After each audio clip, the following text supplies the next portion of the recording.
barely speak English, and they've no idea what Twitter is. So I got offered this. Leonardo DiCaprio attended the premiere, and by the end, his date was too old for him. So Ricky Gervais stands out as one of the most candid figures in today's entertainment landscape. However, his unfiltered honesty and fearless approach have frequently led to controversies. This time, he's chosen to pull back the curtain on Hollywood in the guise of humor. So, shall we join in on the laughter at his own expense? Remember, these are merely jests, and we're all on a finite journey with no sequels.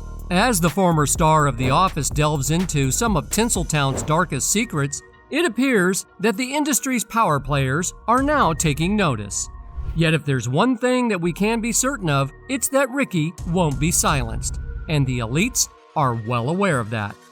So why did Ricky exactly say that Hollywood has canceled him? That's what we're going to find out today. But of course, before we go any further, make sure first that you subscribe to our channel and hit that notification bell for more updates and videos like this. Now, let's dive in. In the words of Joe Rogan, "I don't know, man. He's so bad. He might be able to do whatever he wants. He's Ricky Gervais."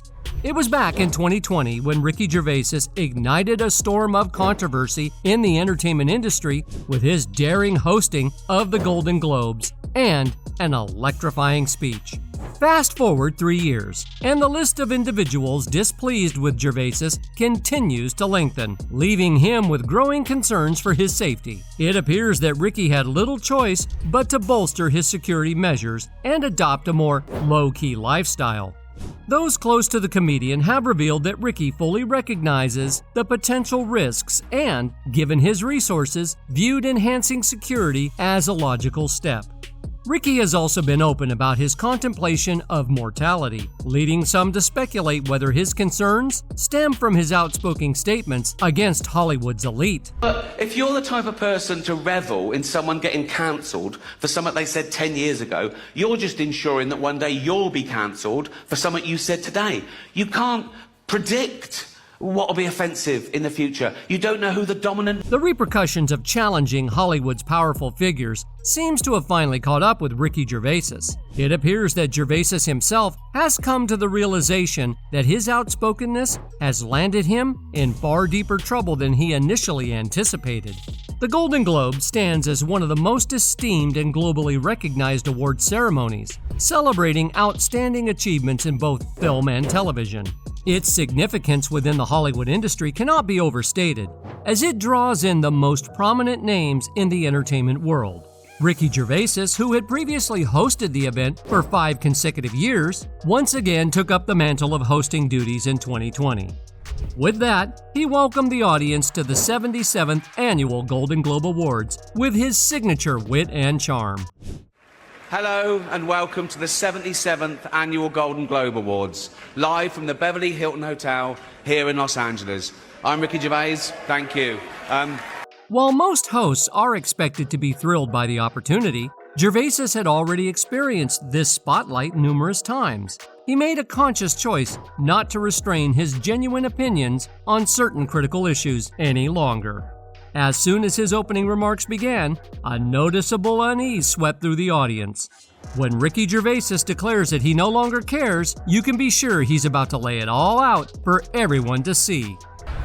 NBC clearly don't care either, 5th time. So, I mean, Kevin Hart was fired from the Oscars because of some offensive tweets. Hello? Gervais fearlessly delved into some of the industry's most unsettling secrets, the ones that the elite often attempt to conceal.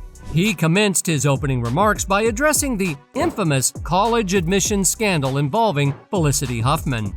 In his characteristic candid style, he pulled no punches. "It's her daughter I feel sorry for." With a touch of empathy, he remarked, "It's her daughter I feel sorry for." Huffman had infamously resorted to hefty bribes to secure her daughter a coveted spot at a prestigious college, effectively displacing a more deserving student. While she had faced the consequences of her actions, Gervais used this incident as yet another illustration of how the Hollywood elite exploit their influence at every stage of their lives. She spoke on her ruling and said, "I accept the court's decision today without reservation." Huffman said at the time of her sentencing, "I have always been prepared to accept whatever punishment Judge Talwani imposed. I broke the law. I have admitted that, and I pleaded guilty to this crime. There are no excuses or justifications for my actions, period."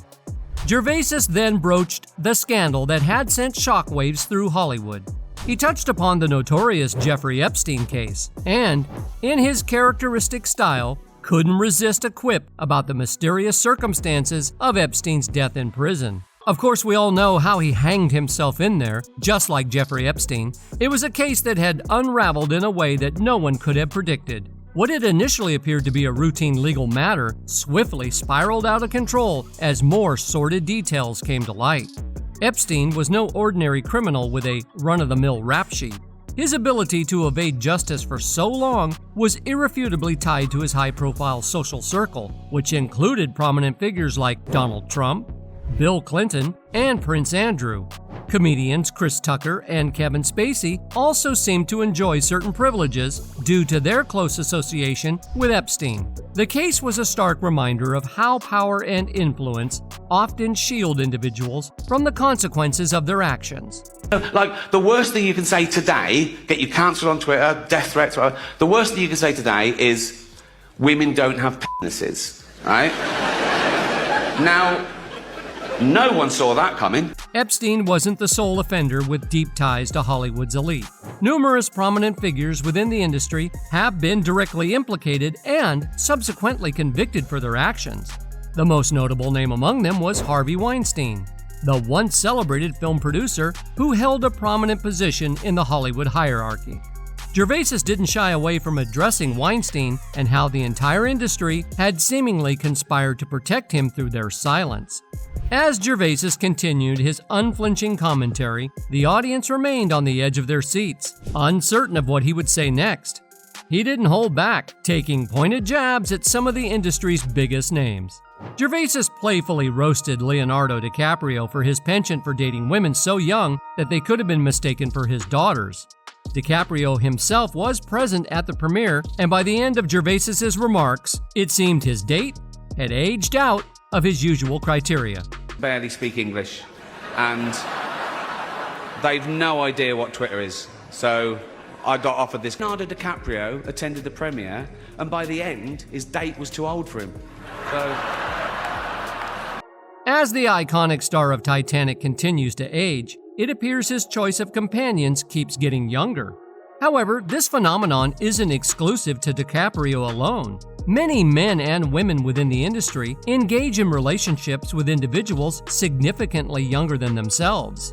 Hollywood's troubling culture of exploiting and grooming young individuals is not a recent revelation. Disturbing accounts of child maltreatment have plagued the industry for years. Corey Feldman, known for his roles in iconic 80s films like Goonies, Stand By Me, and The Lost Boys, bravely spoke out about the child maltreatment he and his friend endured at the hands of Hollywood elites. He shed light on the sinister parties they would attend, where the majority of attendees were younger individuals surrounded by a handful of adult men. These troubling events weren't confined to clandestine gatherings. They extended to film awards ceremonies and even children's charity functions, highlighting the deeply entrenched nature of the issue within Hollywood. Ricky Gervais didn't stop at discussing the influence of woke culture in the industry. He also confronted the deeply ingrained racism within Hollywood. Without hesitation, he acknowledged that the entire system appeared to be rigged against people of color, with many talented individuals being snubbed in major award categories.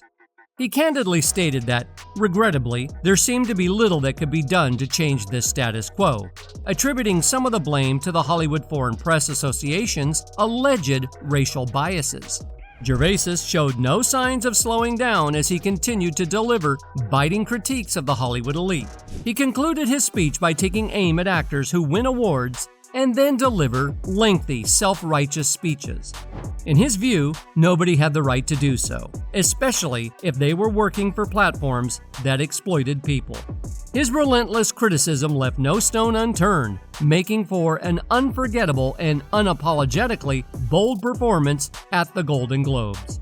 Don't use it as a platform to make a political speech, right? You're in no position to lecture the public about anything. You know nothing about the real world.